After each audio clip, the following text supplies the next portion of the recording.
প্রিয় শিক্ষার্থীবৃন্দ, আসসালামু আলাইকুম। আপনাদের সকলকে আন্তরিক অভিনন্দন জানাই। আশা রাখছি সকলেই ভালো আছেন।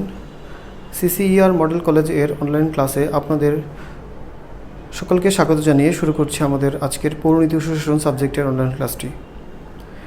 আজকের ক্লাসে আমরা আলোচনা করব পৌরনীতি ও সুশাসন সাবজেক্ট এর প্রথম পত্রের প্রথম অধ্যায় থেকে একটি সৃজনশীল নিয়ে।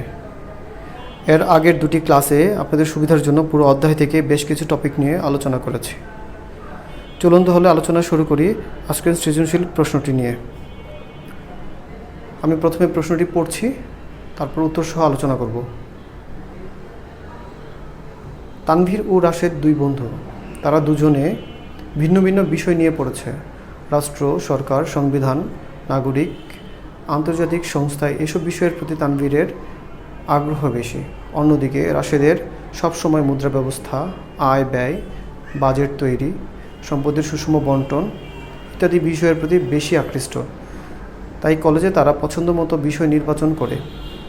তানভীর ও রাশেদ পাঠ্য বিষয় নিয়ে আলোচনা করে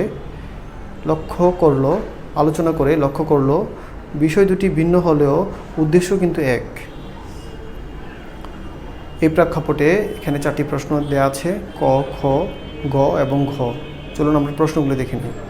কতে আছে রাষ্ট্র কী, খতে আছে শব্দগত অর্থে পৌরনীতি বলতে কী বোঝায়, গতে আছে তানভীর ও রাশেদ কোন দুটি বিষয়ের প্রতি আগ্রহী, তোমার পাঠ্য বইয়ের আলোকে নির্ণয় করো। ঘতে আছে তানভীর রাশেদের মতো তুমিও কি মনে করো বিষয় দুটি ভিন্ন হলেও উদ্দেশ্য অভিন্ন, তোমার মতামত বিশ্লেষণ করো। আমাদের আজকের সৃজনশীলের 1 নম্বর প্রশ্নটি হচ্ছে রাষ্ট্র কী। মানুষের সমাজবদ্ধ জীবনে চরম অভিব্যক্তি হলো রাষ্ট্র। খ নং প্রশ্নে দেয়া আছে শব্দগত অর্থে পৌরনীতি বলতে কী বোঝায়। ইংরেজি সিভিক্স শব্দটির বাংলা প্রতিশব্দ পৌরনীতি। সিভিক্স শব্দটি এসেছে ল্যাটিন শব্দ সিভিস এবং সিভিটাস থেকে। সিভিস এবং সিভিটাস শব্দের অর্থ যথাক্রমে নাগরিক ও নগর রাষ্ট্র। সুতরাং শব্দগত বা উৎপত্তিগত অর্থে সিভিক্স বা পৌরনীতি হল রাষ্ট্রবিজ্ঞান, নগর রাষ্ট্রে বসবাসরত নাগরিকদের আচরণ ও কার্যাবলী সংক্রান্ত বিজ্ঞান। গণ প্রশ্নে আছে তানভীর ও রাশেদ কোন দুটি বিষয়ের প্রতি আগ্রহী, তোমার পাঠ্য বইয়ের আলোকে নির্ণয় করো। চলুন দেখা যাক। উদ্দীপকে তানভীর ও রাশেদ যথাক্রমে পৌরনীতি ও অর্থনীতি এই দুটি বিষয়ের প্রতি আগ্রহী। পৌরনীতি হল নগর রাষ্ট্রে বসবাসরত নাগরিকদের আচরণ ও কার্যাবলী সংক্রান্ত বিজ্ঞান। আর যে শাস্ত্রে মানুষের অসীম অভাব এবং বিকল্প ব্যবহারযোগ্য সীমিত সম্পদের মধ্যে সমন্বয় সাধনকারী কার্যাবলী আলোচনা করা হয় তাকেই অর্থনীতি বা অর্থশাস্ত্র বলে। এ দুটি ভিন্ন বিষয় হলেও উভয়ের মধ্যে নিবিড় সম্পর্ক বিদ্যমান। উদ্দীপকে দেখা যায় তানভীর রাষ্ট্র, সরকার, সংবিধান, নাগরিক, আন্তর্জাতিক সংস্থা ইত্যাদি বিষয়ের প্রতি অত্যন্ত আগ্রহী। এগুলো পৌরনীতির আলোচ্য বিষয়। আর রাশেদ মুদ্রা ব্যবস্থা, আয় ব্যয়, বাজেট তৈরি, সম্পদের সুষম বন্টন ইত্যাদি বিষয়ের প্রতি আগ্রহী। এগুলো অর্থনীতির আলোচ্য বিষয়। পৌরনীতি হলো মূলত নাগরিক ও নগররাষ্ট্র বিষয়ক শাস্ত্র। নাগরিকতা, নাগরিকের অধিকার ও কর্তব্য, রাষ্ট্র, নাগরিকতার স্থানীয়, জাতীয়, আন্তর্জাতিক বিষয়, আইন, স্বাধীনতা, সাম্য ইত্যাদি বিষয় নিয়ে পৌরনীতি আলোচনা করে থাকে। আর অসীম অভাব, সীমিত সম্পদের বিকল্প ও সর্বোত্তম ব্যবহার, স্বল্পতা এবং স্বল্পতাজনিত কারণে উদ্ভূত সমস্যা, মুদ্রা, আয় ব্যয়, বাজেট ইত্যাদি নিয়ে আলোচনা করে অর্থনীতি। তাই বলা যায় পৌরনীতির আলোচ্য বিষয় হলো মানুষের রাজনৈতিক কার্যাবলী এবং অর্থনীতির আলোচ্য বিষয় হলো মানুষের অর্থনৈতিক কার্যাবলী। রাজনৈতিক বিষয়গুলি জানতে হলে পৌরনীতি এবং অর্থনৈতিক বিষয়গুলি সম্পর্কে জানতে হলে অর্থনীতি পাঠ করা আবশ্যক।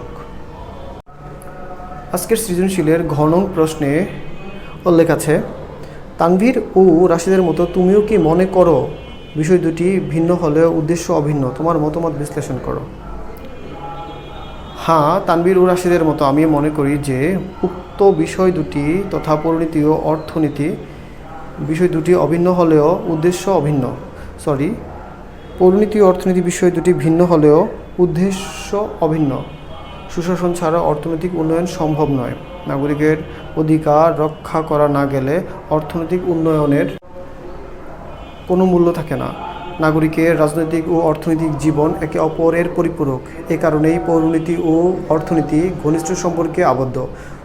উদ্দীপকের তানভীর পৌরনীতি এবং রাশেদ অর্থনীতি বিষয়ের প্রতি আগ্রহী হওয়ায় তারা আলাদা আলাদা বিষয় পাঠ্য হিসেবে নির্বাচন করে।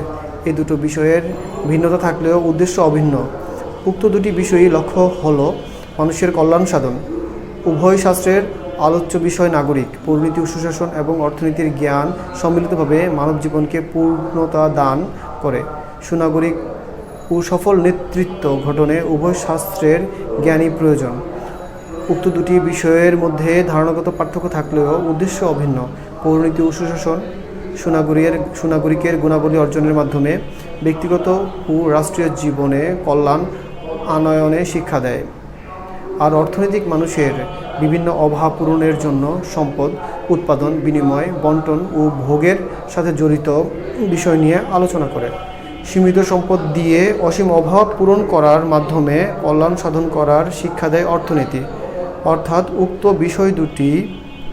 দুটি বিষয়ের উদ্দেশ্য হলো মানব কল্যাণ সাধন করা। তাই আমি মনে করি উক্ত বিষয় দুটি ভিন্ন হলেও তাদের উদ্দেশ্য অভিন্ন।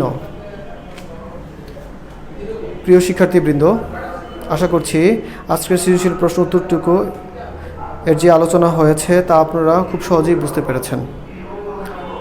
এই সৃজনশীলটি আলোচনার সুবিধার্থে এই প্রশ্নের উত্তরটি আমি মেড ইজি টেস্ট পেপার থেকে নিয়েছি।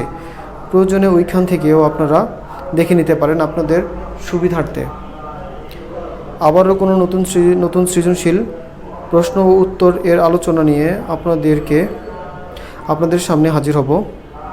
আজকের মতো অনলাইন ক্লাসটি এখানেই শেষ করছি। সবাই ভালো থাকবেন। আল্লাহ হাফেজ।